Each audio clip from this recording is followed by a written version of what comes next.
This channel does not promote any violent, harmful, or illegal activities. All content provided by this channel is meant for an educational purpose only.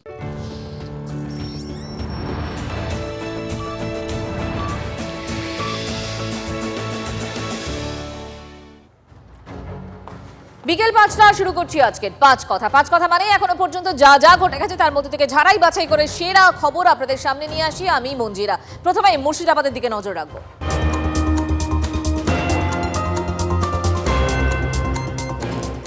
কেন মুর্শিদাবাদ? তার কারণ দুর্গাপুজো মিটতেই ফের কাঁপল মুর্শিদাবাদ। ডোমকলের ঘোড়ামারা এলাকায় বোমা বিস্ফোরণে মৃত্যু হয়েছে এক মহিলার। বাড়ির উঠোনে বালতিতে রাখা ছিল বোমা। খবর সূত্রের কাজ করার সময় বালতি তুলতেই বিস্ফোরণ। গুরুতর অবস্থায় মহিলাকে ডোমকল সুপার স্পেশালিটি হাসপাতালে নিয়ে গেলে মৃত ঘোষণা করা হয়। কোথা থেকে এলো বোমা খতিয়ে দেখছে ডোমকল থানার পুলিশ। গরু আছে একটা, সে গোবর তুলতে গেছে আর বাড়িতে ওখানে বিকালে ওই বাড়িতে গোবর তুলেছে, তুলে বাড়িতে ওখানে রেখেছে। আজকে গোবর তুলতে যেয়ে ওই তো বোম বাস্ট হয়েছে।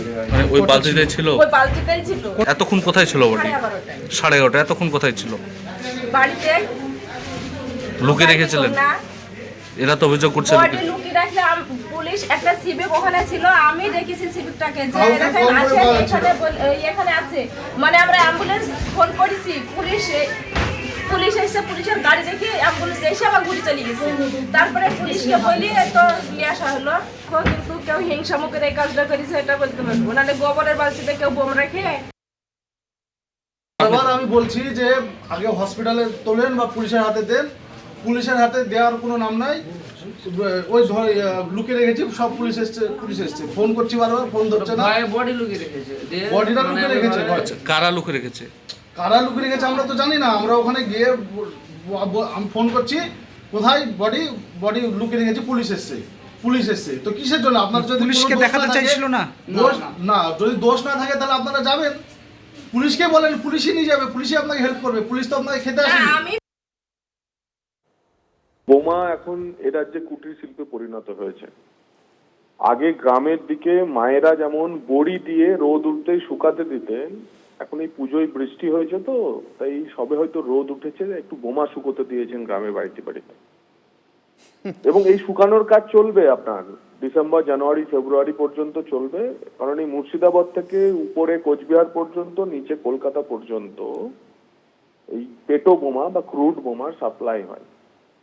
তো যার ফলেতে পশ্চিমবঙ্গে ভোট কেমন হতে চলেছে তার কিছু নমুনা মাত্র আপনারা দেখাচ্ছেন।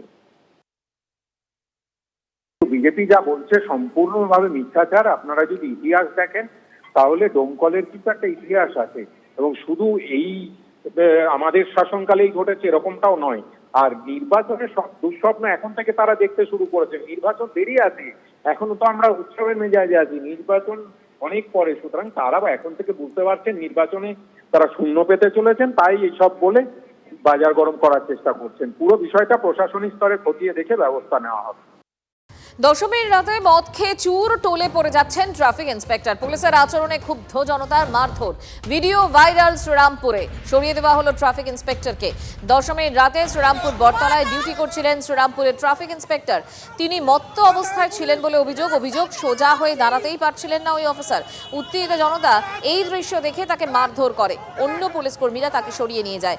আর ওই ঘটনা সামনে আসতেই টিআই এর বিরুদ্ধে ব্যবস্থা নেয় চন্দননগর পুলিশ। সূত্রের খবর, ওই ট্রাফিক ইন্সপেক্টরকে ক্লোজ করা হয়েছে। পাশাপাশি মারধরের ঘটনার তদন্ত হবে বলে জানিয়েছেন চন্দননগর পুলিশ কমিশনারেটের এক আধিকারিক।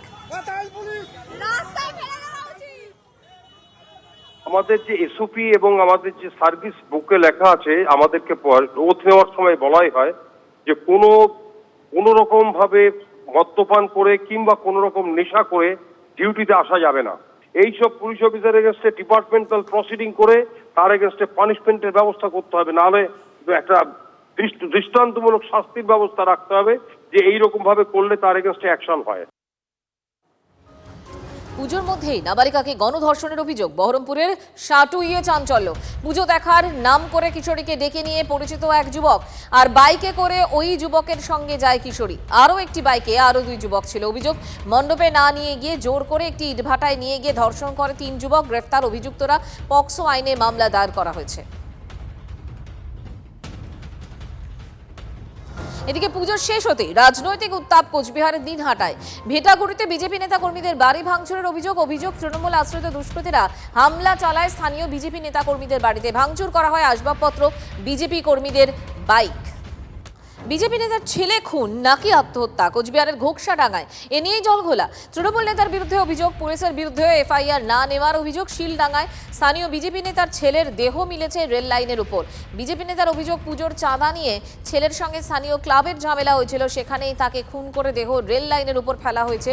বিজেপি করার জন্যই ছেলেকে খুন বলে দাবি বিজেপি নেতার। অভিযোগ থানায় জানালে পুলিশ প্রথমে বিষয়টি মিটিয়ে নিতে বলে, পরে স্থানীয় তৃণমূল নেতার নামে থানায় অভিযোগ দায়ের হয়েছে। হয়তো ওই চাঁদা নিয়ে একটু হয়তো কথা কাটাকাটি হয়, তো কথা কাটাকাটি হওয়ার পরে হয়তো 2-4টা বসিয়েও দেয়।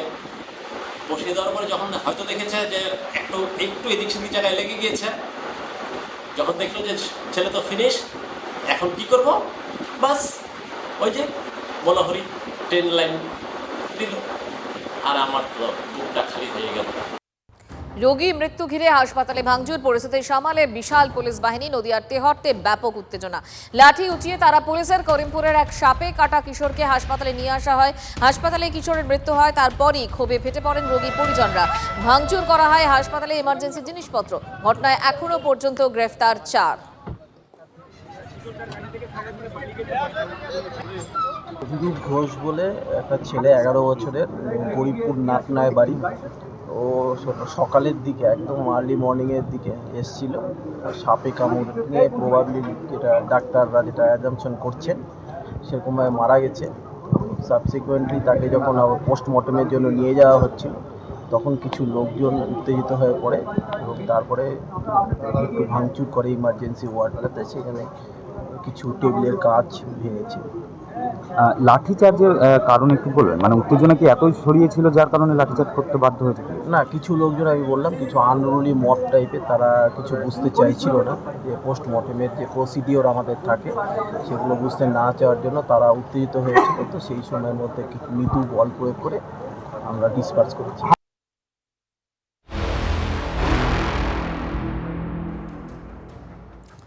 রাস্তার পাশ থেকে অজ্ঞাত পরিচয় যুবকের গলার নলি কাটা দেহ উদ্ধারে চাঞ্চল্য দক্ষিণ 24 পরগনার বারুইপুরে।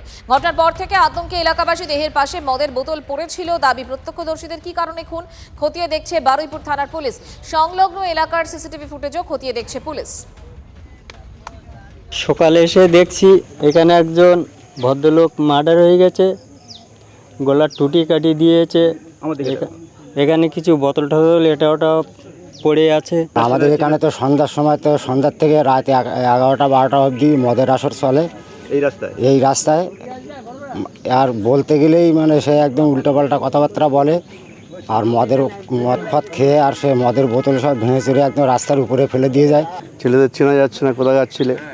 এই রাস্তায় রাত দিন অ্যান্টিসোশাল সব ছেলেরা আসে, মদ ফদ খায়, কে হুড়তাল করে। এইগুলো না বন্ধ হলে এই রাস্তা পরবর্তীকালে আমাদের চলাফেরা প্রবলেম হয়ে যায়।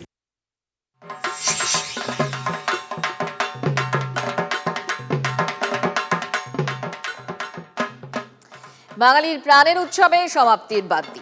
এবারের মতো ঘরের মেয়েকে বিদায়। ঘাটে ঘাটে চলছে প্রতিমা নিরঞ্জন। তার মাঝেই কিন্তু কলকাতার বড় পুজো মণ্ডপগুলো, সেখানেও একাদশীতে দর্শনার্থীদের ভিড় নজরে পড়ছে। এই মুহূর্তে আপনাদের নিয়ে যাব আহিরিটলা সর্বজনীনে, যেখানে শর্মিষ্ঠা আমার সঙ্গে রয়েছেন, আমার সহকর্মী, এবং বাজা কদমতলা ঘাট, সেখানেও রয়েছেন আমার অপর সহকর্মী সায়ন্ত ভট্টাচার্য। আমি প্রথমে শর্মিষ্ঠার সঙ্গে কথা বলি। শর্মিষ্ঠা, তুমি তো সকাল থেকে অনেকগুলো মণ্ডপে ঘুরলে, আজকে একাদশী, ভালোই ভিড় দেখতে পেলে। কি বলছেন মানুষজন, একাদশীতে কেন তারা মণ্ডপ ঘুরছেন?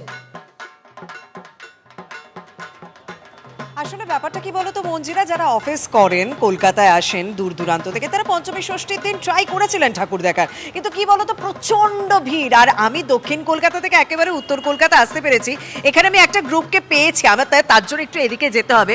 একাদশীর দিন ঠাকুর দেখতে আহিরিটোলা সর্বজনীনে কেন? আগে দেখা হয়নি, কথা হচ্ছে বৃষ্টির জন্য একটু প্রবলেম হচ্ছিল। বৃষ্টির জন্য? কোথায় বাড়ি, কোথায়? বাগুইয়াটি।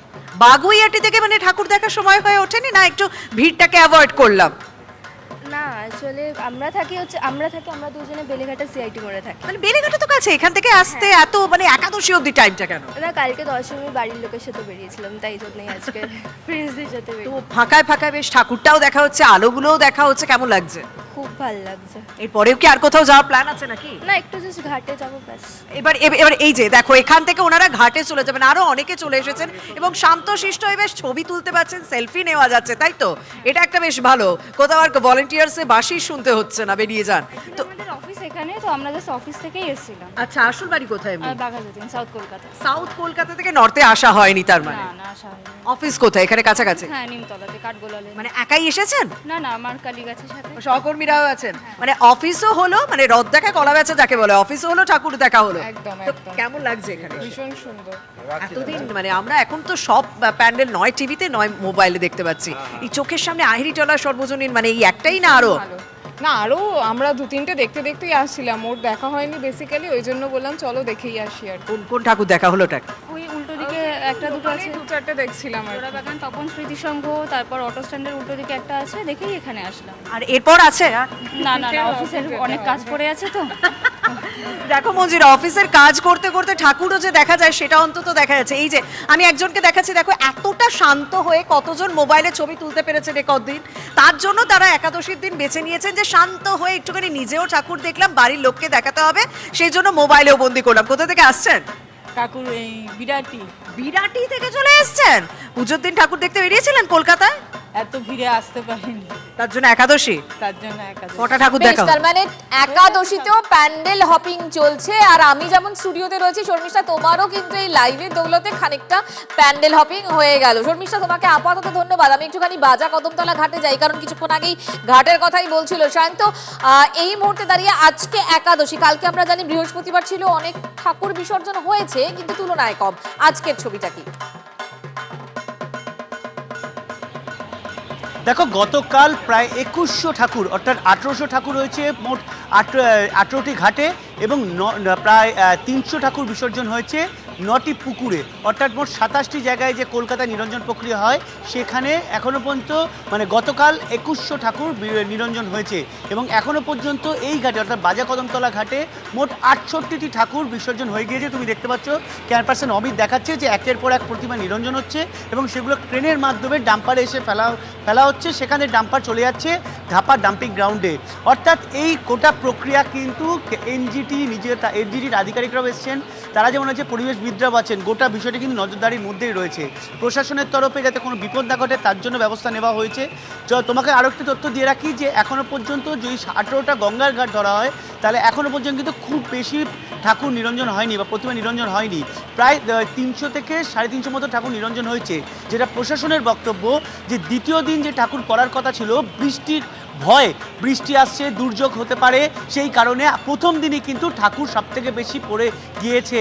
অর্থাৎ যেটা দ্বিতীয় দিন দেখা যায় সেটাই প্রথম দিন দেখা গিয়েছে এবং ঠাকুর নিরঞ্জনের পড়তেই কি গঙ্গায় হতেই কিন্তু নিয়ে চলে যাওয়া হচ্ছে ধাপা ডাম্পিং গ্রাউন্ডে। এই প্রক্রিয়া কিন্তু কালকে গোয়ালিয়র ঘাটে এই প্রসেসটা নিয়ে একাধিক বিতর্ক হয়েছে যে ওখানে ক্রেন ছিল না, গঙ্গায় ঠাকুর পড়তে সেটা নিয়ে আসার কেউ ছিল না, গঙ্গায় বক্ষে একদম মাঝখানে ঠাকুর প্রতিমা চলে যাচ্ছিল, যেটা জাতীয় পরিবেশ আদালতে নির্দেশ অগ্রাহ্য করেই হচ্ছিল। আজ সকাল থেকে কিন্তু দেখা গিয়েছে সেখানে ক্রেন রাখা হয়েছে, অর্থাৎ বিতর্কে পড়েই বেশ অর্থাৎ প্রস্তুতি একেবারে যথাযথ রয়েছে, সেই ছবিটাই ধরা পড়লো। শান্ত, আপাতত তোমাকে অনেক ধন্যবাদ। ভাটপাড়া থানার সামনে থেকেই দুর্গা প্রতিমার গয়না চুরি। আজ ঠাকুর বিসর্জনের আগে গয়না চুরি যাওয়ায় চাঞ্চল্য ভাটপাড়া বিএল 22 নম্বরের পুজোয়। গতকাল সিসিটিভি খুলে নেওয়ার পরই চোরেরা গয়না চুরি করে। অনুমান এলাকাবাসীর ক্ষোভে ফুঁসছেন স্থানীয় বাসিন্দারা। আর এই নিয়ে আসরে তৃণমূল বিজেপি উভয় পক্ষই। তৃণমূলের কিনে দেওয়া গয়না নিতে নারাজ পুজো কমিটি। গয়না উদ্ধার না করে ও চোরেদের গ্রেফতার না করে তৃণমূল কেন গয়না কিনে দিতে চাইছে প্রশ্ন বিজেপির যুব নেতার। চুরি যাওয়া গয়নায় ফেরত চান এলাকাবাসী। আচ্ছা, পুজোয় নিশ্চয়ই প্রচুর কাবাব বা রোল খেয়েছেন, মানে চিকেন রোল খেয়েছেন, কিন্তু পচা মাংস খেলেন না তো? ডায়মন্ড হারবার শহর জুড়ে একাধিক রেস্তোরাঁয় অভিযান। খাদ্য সুরক্ষা দফতর, পুলিশ এবং পুরসভার যৌথ অভিযানে একের পর এক রেস্তোরাঁ থেকে উদ্ধার পচা মাংস, বাসি খাবার, বাজেয়াপ্ত বাসি বিরিয়ানি, পনির, চিকেন কারি। সেই খাবারই গরম করে ফের গ্রাহকদের দেওয়া হচ্ছিল বলে অভিযোগ। সব পচা খাবার বাজেয়াপ্ত করে নষ্ট করা হয়েছে। সতর্ক করা হয়েছে হোটেল মালিকদের।